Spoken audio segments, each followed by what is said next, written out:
Okay na. 1, 2, nag-umpisa na nga. Okay po. Ngayon po, nandito po tayo sa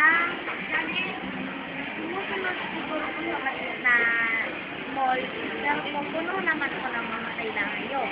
Isa po dito, magpupunta po natin sa siyang... Ano po yun?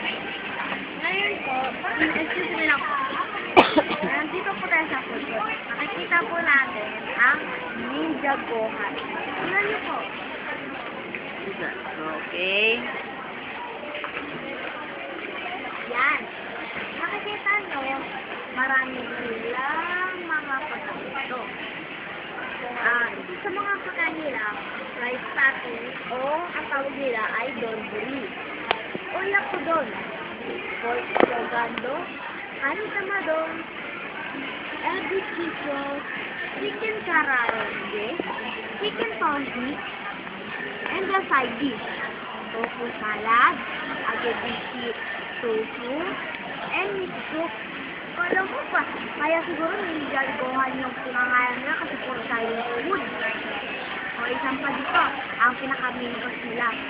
Chicken teriyaki doon, 85 pesos lang po. Ninja Bento, yun, 135 pesos lang. Chicken teriyaki, favorite ko yan, 55 pesos.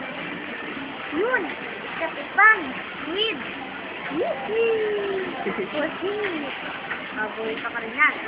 Katsuki! Hindi naman ako medyo mahilig yun eh. Pero ito masarap.